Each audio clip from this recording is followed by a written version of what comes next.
Okey, khas buat penyimpanan emas di bawah bimbingan Syikin Zainal dan tim yang berada di Sabah. Tuan-puan sekarang dah boleh dapatkan barang kemas berketulinan 999 dan juga 916 di cawangan pertama Public Gold Jewel iaitu PG Jewel yang mana baru saja dibuka di Taras Hypermarket di Kota Kinabalu, Sabah. Jadi jom kita tengok barang kemas yang tuan-puan boleh dapatkan di sini. Jom.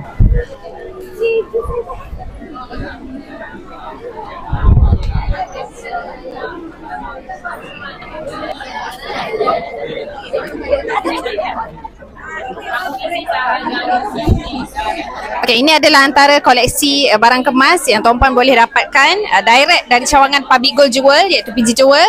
So tuan-puan boleh tengok dekat sini. Ini adalah rantai dan juga item khas dari Aurora Italia. Dan semua ini tuan-puan boleh dapatkan direct di sini, sama ada buat belian terus ataupun tuan-puan boleh withdraw daripada akaun Emascape tuan-puan. Okay, so tuan-puan jangan lupa terus datang ke cawangan Public Gold Jewel di Kota Kinabalu, Sabah dan terus dapatkan barang kemas tuan-puan di sini dengan kos upah yang sangat rendah dan susut nilai yang paling rendah di Malaysia.